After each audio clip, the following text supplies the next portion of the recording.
Hey everyone, thanks for being here with us today.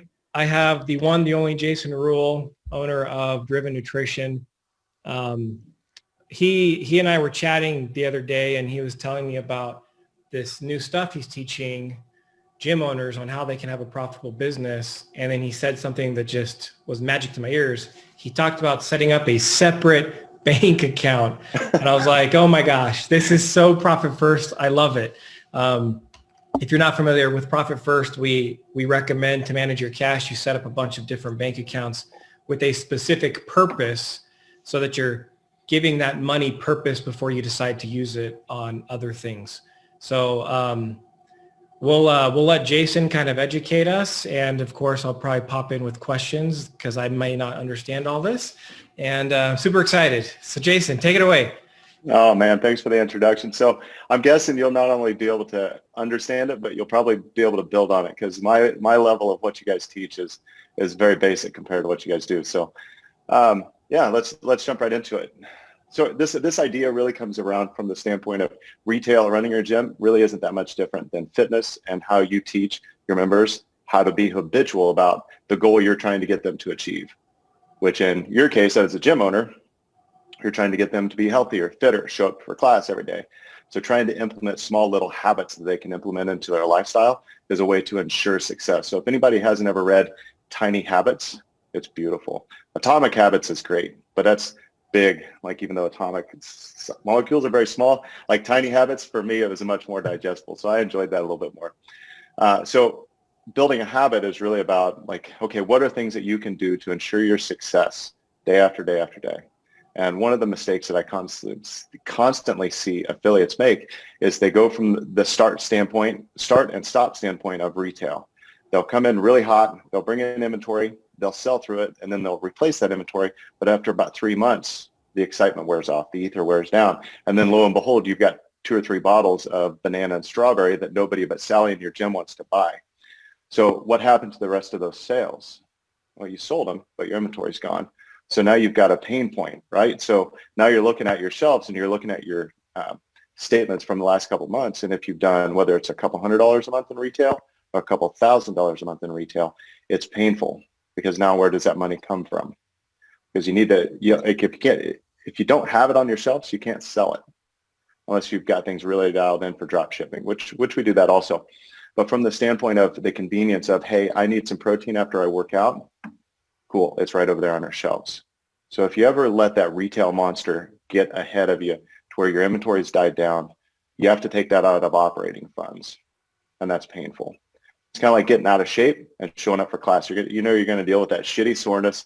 You're going to feel horrible. But in business, it could mean the difference between paying your employees because you just bought assault bikes and a couple rowers with the profit that you built in from those last couple months of retail. So one way to alleviate that stress ahead of time is just set up a separate account. And it's as simple as setting up literally a separate checking account, just calling it retail, nesting it directly underneath your main checking in your bank. Most of them are free. If they aren't, find a new bank. I don't like bankers very much. So no offense to bankers on this, but bankers are good at running banks. They're not good at running businesses, in my opinion. So if you find a banker that doesn't let you have a free account nested under your primary one, go find a different bank. My 2 cents of unsolicited advice there. So now that I pissed off every banker on the call.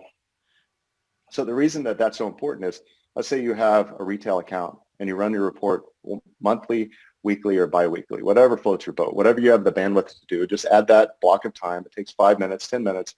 Go to your POS and say, okay, what was my retail sales? And this works for Driven products, FitAid, Killcliff, apparel. So if you're working with Matt from Forever Fierce, right? So where's your profit?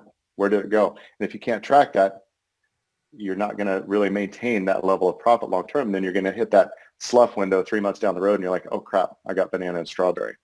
So by having that nested account underneath and then biweekly, weekly, or monthly, running that report in ZenPlanner or whatever it is you use and say, okay, what was my retail sales? $2,300. Cool. Take that $2,300, move it from your primary checking account over to retail. So you're suggesting the complete profit or just the cost of the supplements? All of it. Okay. I believe having a secondary line item for all things retail, both incoming and outgoing, is vital. because really at the end of the month is what did I make on profit? You should be able to look at that one statement, or what did I make on retail? You should be able to look at one statement and know that.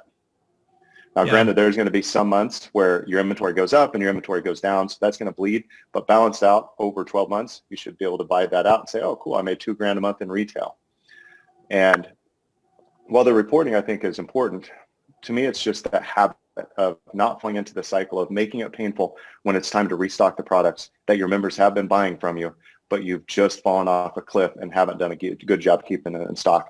Knowing that you're going to fall off that cliff ahead of time, implementing an idea as simple as whatever my retail sales were, transfer it out of my primary checking over into my retail checking.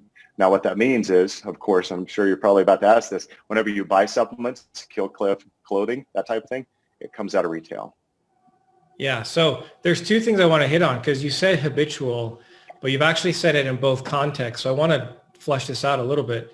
There's the habit on the gym owner side, and then there's the habit that we're trying to help our members create. So on the gym owner side, I can tell you from experience working with hundreds of gym owners, the common mistake that I see, there's a couple with inventory. One, they buy way too much and didn't realize their members don't want that specific item. Because if you buy inventory of anything, apparel, supplements, that's cash that is now not as liquid as actual having the dollars amount. And if people don't want to buy it, you're going to have to do some discounted sales to get the cash back. The other mistake I see them make is it's always, I'll spend the money first, then I'll sell it. Yay, I sell it. And now I have to figure out how to afford the next batch of income. So with what you're suggesting is genius, because I mean, theoretically, even someone starting off from ground zero, they'd only have to invest once. Now with that money that they've invested, they're going to put all of the proceeds into this retail account. They can then buy a bigger batch, and hopefully there's a need for that. And then now that money just cycles. So your retail business cash stays isolated from being used up in potentially tempting expenses on the other side. Right. And the thing is, if you've got an extra $2 or $3 magically, I mean, any of the gyms that work with us know they're running at a 50 plus profit margin. So they know they're doubling their money every time they order. So you think that, like, you get ahead, like, oh, hey, I'm in such good shape. Now I can take the summer off and I can eat a bunch of pizza, drink some beers. And then you fall off that cliff and you're like, oh, now I got to make up for it. Retail is the same way, right? So, and I find it fascinating. You use the term of cash and the liquidity part of it. I look at it from the standpoint of, and you said it there at the end, of an investment. So anything that you're buying in your gym is an investment. If not, I believe it's an expense. Supplements shouldn't be an expense, and I don't look at it as cash. I look at it as an investment. If you have $1,000 worth of product sitting on your shelves, it should equal a $2,000 investment. Okay? Yeah. If you look at it, you say, oh, it's only a $1,200 investment in terms of what you can return back. It's not worth the $1,000 you put into it. It's really that simple. And having that mechanism in place to where you're bringing product in, you're paying out. And I go as far as telling people, like your point, somebody just getting started, when I'm onboarding somebody now, I tell them, go set that bank account up and borrow money from yourself. Take money out of it. And so if your first order is $200 or $2,000, borrow that from your operating funds and then make sure to pay it back. And the thing I encourage for getting started is you recycle those orders about 2 to 3 times. And then that way you have a steady amount of stock sitting on your shelves that was paid for by the profit from the members that bought the products from you. This is great. So I'm reminded, because you also talked about your margins there. So if you're not familiar with Driven Nutrition, you need to be, because there was a point I was trying to do a bunch of research to figure out who out there is making a ton of money selling supplements in their gym. And there's this guy I came across who's being interviewed in a podcast, and he was saying he was making $10,000 a month on supplement sales. I was like, man, that's great. But then he didn't necessarily directly say this, but I was listening for these numbers. His margins were like 20%. So he's slaving away and killing himself to make $2,000 of actual income. Because what that means, a 20% margin on 10 grand is you have $10,000 of revenue, but it cost you, or you invested $8,000 into it and only got a $2,000 return. What Jason is saying with a 50% margin is to make the same $2,000 this guy was making, you'd only need to sell $4,000 worth of supplements because your takeaway is half of that. You guys, those margins are crazy. Plus, not to mention, so I've been a Driven fan for years. I take the stuff. It tastes great. I love the way it makes me perform. So again, if you guys aren't familiar, shame on you, and you can repent by reaching out to Driven Nutrition. The other thing I wanted to ask you, Jason, so the habitual side on the members, you mentioned there's this influx, typically like a 3 month of passion, and then it dies down.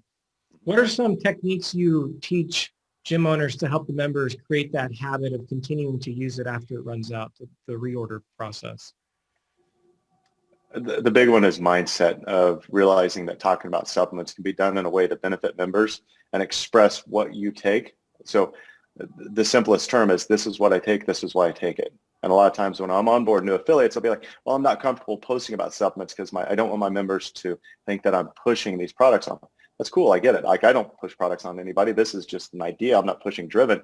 This idea works for any supplement company that you're working with. So implement this in terms of retail.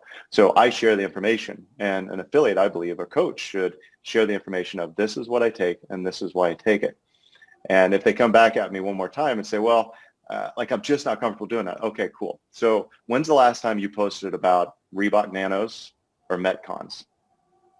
Well, I just got a new pair last week. Yeah, I saw that on your Instagram page. So are you selling the product? Are you making any profit from it? Is it benefiting your business? Does it actually make someone a better athlete or healthier? Does it improve their macros? No, no, no. I mean, the list goes on and on.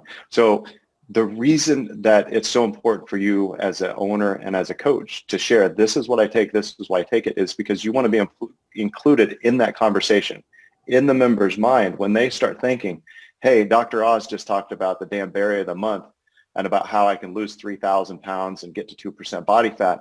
But you know what? I remember John talking about this product he takes called Disrupt that helps with energy and helps him feel better throughout the workout. Before I buy this berry of the month from Dr. Oz, I should at least talk to John about it. So it's not a matter of push, push, push. It's a matter of understanding people like us do things like this. And that's a phrase I stole from Seth Godin's book, This is Marketing. And I think he says it about 10,000 times in that book, but it's so true. People like us do things like this. These are the clothes we wear, right? So these are the workout pants we wear. These are the shoes we wear, Metcons or Nanos. I'm guessing 70 to 80% of your membership base are wearing those shoes. It's solely because people like us do things like this. So if you've got 6, 7, or 20 coaches in your gym and they're all taking different supplements, and they're all talking about different supplements, or they create a vacuum by not talking about supplements to begin with, they're creating a vacuum to where your members don't even think of you guys in terms of supplements. Yeah, this is interesting. I'm just thinking through conversations I've had with past GMs about it. The reality is this, like, if you're offering personal training to your gym members, you're probably doing that in a way where either the coach has observed something that will help that member be better, or they're looking at a scenario where they're setting goals or having goal setting meetings. Hey, in order to accomplish this goal, I think we can do some personal training. Mm-hmm. Supplements is the exact same thing. If you're comfortable offering personal training services because you know it's going to help the member, you need to understand supplements are going to help your members. I mean, there's a reason the market exists. There's a reason taking a pre-workout helps people become fit and hit their goals faster. There's a reason the post-workout stuff helps people recover better with less muscle soreness. I mean, I know you guys have a ton of different products. There's the sleep one where it helps you sleep better and also helps with muscle recovery. I mean, yeah, I love what you said about mindset. If someone's not making a lot of income right now on nutrition or supplement sales, maybe they just, I don't know, is it a matter of them not believing in the product themselves, or feeling they're being too pushy with sales? Because I know no one wants to be I mean, most gym owners I've met don't want to be salesy. Right, right. I think it comes down to they're scared of what they don't know. And the picture I always paint for gyms is, look, what do you tell a member when they say, hey, I want to start CrossFit, but I want to get into shape? So the idea, like, hey, I need to learn everything that protein does, or everything branched chain amino acids does, or or the cycle of creatinine from creatine monohydrate and what that does in terms of the body and ATP production and storage and explosive movement. Like really, your members don't know about that, and they're going to be intimidated by it. They just want to have a genuine conversation with John, who they know, love, and trust of, hey, John, what do you take? Why do you take it? Right? And it has nothing to do with science. It comes down to, well, I like the way it tastes. Like post-WOD, after you work out, the first thing you need to replace is your glycogen levels. That's done with sugars. And you also need to get protein, because that's going to help your body repair the tears that you create when you're working out. So I just find I recover better. My energy's level. Like I'm old as dirt. I think I have more gray hair than you at this point, John. Yeah. Oh man. Look at that. So, finding things like that to share, that laugh. What I just talked about really didn't focus on science. It just focused on, this is what I take. This is why I take it. And to answer your question directly, is a lot of gym owners and coaches, they are concerned that they don't know everything about the product, and they're afraid they're going to feel dumb or look stupid or lead somebody in the wrong direction. So they just let that mindset lock them in and keep them from moving forward. Whereas, when I owned GNCs, my first store I bought, I had a decent understanding of supplements because I was a student athlete, but I didn't know near what I know right now. So what I did when somebody would walk up and they had set like bee pollen extract, some weird ass product, I'd be like, why do you take that? And I would listen, and then I would write it down, and then I would go look it up to vet it. And that's how I learned so much about the supplement industry, but also being able to learn what to look for in terms of accurate information and misinformation. So it comes with experience, just like fitness comes with showing up for class. Learning about supplements comes as you immerse yourself into that journey. You don't have to know everything you don't know right now to get started. Well, what I'm thinking of too is we've spent a lot of time over the last year diving into Don Miller's story brand concept, which is, it's telling narrative through story, and it connects better with people. But the reality is confusion is always answered with a no. And so even if you understood all the complete science behind it, and you tried to talk to your members about, which I don't even understand it, so I can't even repeat the words you just told me about all the stuff that you know about it, like you're going to lose them anyway. So the fact that you know that it makes you feel less sore, or it allows you to push harder during the workout, that's enough. That's what your members want to hear. That's the benefit they want to hear. It's the same with when you're doing a workout and the coaches start listing off all these different muscles, the secondary muscles and whatever, with their really long scientific names. Right. Like, okay, but will this give me a better chance of a six pack? Is this going to make my biceps look a little bit bigger? Or is it going to help me do a muscle up better? That's right. What your gym members really want to hear. They don't necessarily need the science behind it anyway. So yeah, to your point, don't be intimidated by maybe not understanding the full science of it. Like if you're getting a benefit from it and you know what they're going to benefit from, what's the harm in telling them, hey, I think this could help you. Hey, I'm not interested. No problem. Just thought I'd let you know. Cool. At the very least, you're inserting yourself in the member's mind that you're a potential resource for that information. Not that you're the resource, but I tell people all the time, supplements and sex education are two places that people shouldn't learn about on the internet, right? So Fair. If you don't talk to your kids about sex, they're going to learn about it somewhere, someday, most likely from the internet on that. Now, with supplements, it's no different. If you don't talk to your members about supplements, at the very basic level of, hey guys, this is what I take, this is why I take it, they're going to go learn about it. And the misinformation that you were so worried about sharing with them, or the information that you knew could have been shared with them to keep them from buying a pre-workout that has 800 milligrams of caffeine or something stupid like that. Or I'm seeing a lot of women, and especially in the CrossFit space, take testosterone boosters. And these are women in their 20s and 30s. No, you should not do that. That's not a good move long term. So inserting yourself in the conversation, being involved in the members' minds of, okay, John at least was talking about it. And that doesn't even get into the point, man, of your members want you to be successful. They would rather buy it from your gym than bodybuilding.com or Dr. Oz's berryofthemonth.com. So if you're making it an intentional part of your business, and also sharing with them, this is what I take, this is why I take it. You may not have the product for them, but they may come to you and say, hey, I saw this information. What do you think about this? And that's just like me and bee pollen. Like, I'll go out and study it. You'll do the same thing. Hey, you know what, John? I took a look at it. It doesn't look like a bad product. I'd go ahead and try it. Let me know what you think. You'll learn another product that may benefit your members, or misinformation that won't. So at least start moving that forward, because I onboard affiliates that have been at it for 10, 11 years. They've never sold supplements before. Wow. Yeah, I mean, they can't count in the last 4 months the number of times they've had members walk through the doors with bags full of supplements, and they just scratch their head like, why in the shit are you taking that? Well, the reason they're taking it is because they don't know that you're a resource for that information. They never see you talk about it. Instead, they see you talk about metcons and nanos. So do something that will benefit their health as well as your business. Yeah, and so again, if you guys aren't familiar, you need to check this out. I'll ask you to tell us your contact info here in a second. But what I love too is, again, I've had multiple GMs in our gym over the years. And I've also been familiar with other supplement companies. Most supplement companies, in fact, all of them that I'm aware of, have the product and they'll sell it to you. What I love is you even have your own Facebook page, Building Retail, in your box. You can correct me on the title here in a second.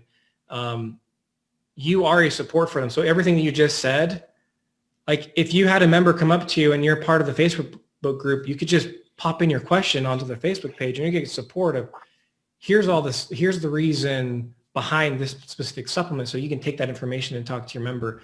You also share tons of resources on how to sell more supplements in your box. And again, this isn't about bilking your members. They are getting this stuff somewhere else anyways. You're just trying to get a bigger portion of what they're already spending. And again, helping them with their fitness, which we know supplements work with that. So anyways, yeah, give us your contact info so people can reach out to you. I'm the world's worst shameless self-promoter. That's a tongue twister. So if anybody's interested in becoming a Driven affiliate, they can go to drivennutrition.net, and up top there's a link that says affiliate area. And if you click become a Driven affiliate, there's like a form where you fill it out. It takes about 30 seconds. And then that actually takes you into the portal where we start the onboarding process. The first step is booking a call with me, where we diagnose what have you been doing, what is it, what are your goals, and then we kind of establish a process moving forward of, okay, here's how to attack it. And when it comes down to it, there's really one of two ways. You do a sampling day or you do a beginning order based off of your gym size and then really what your ethos is. And then as you order, you go through the steps of, how do I talk to my members about it? How do I talk to my coaches about it? How do I make this an intentional part of my business instead of just products I set on a shelf and say, well, yeah, we got protein over there if anybody needs it. That doesn't work. And let me just say this for anybody that's going to fill that form out, because I say this on my calls, if that's your approach towards it, don't work with us. Right? So it takes an intentional effort, because in 2 to 3 months, you'll just say, well, that Driven Nutrition program didn't work. Like it's like the member coming in saying CrossFit didn't work or the gym didn't work. Well, you didn't actually physically come in, or if you did come in, you left early, or, it's, yeah. Right. And that's why we have a little bit of that vetting process to vet. Number one, are we a good fit? Does our values match with yours? And also just give the expectation. So then that way you're not disappointed when you're working with us, to where you're overpromised or underpromised. I want to make sure that those expectations are met each time. So yeah, and then we have a Facebook group. I believe Tyler probably shared this live into that. It's Building Retail in Your Box. You don't have to be a Driven affiliate to do that. I try to make it to where our teaching, we try to make it to where that's not necessarily a customer support, but it kind of ends up being that way. But I try to bring just basic knowledge about retail as well as advanced knowledge that can work with whether it's our brand or any other brand. That's great. Really appreciate you being on. Last thing I'll say, gym owners, I understand, because I've lived it. When I bought into the gym that I am an owner of now, the only thing we were doing was group training. And I know from financial standpoints, you need multiple streams of revenue to make the microgym model work. So psychologically, the idea of adding something new, if you're not currently doing it, can feel like a mountain. But the reality is with what Driven Nutrition teaches you, and there's even forms I remember you sent out, like there's an easy process to follow. Just take it one step at a time, but it will be way less work than you're probably feeling like it might be right now. And to Jason's point, you want to be intentional about it. You want to be intentional about any revenue stream that you're offering because that's just how things grow. You have to put intent to it. And then once you have the process down, then it's easy to maintain. Just like your process for your group training. You know, when you started off your gym, there was a mountain you had to get over, or probably just a little hill that maybe felt like a mountain. And now you're in the process of it. It's the same with a supplement business. So again, Jason, thank you for your time. Guys, if you have any questions, you know, feel free to reach out to either of us. And I'll always say this: profitability is a choice. Choose to be profitable. Okay, thanks, guys. See ya. Amen.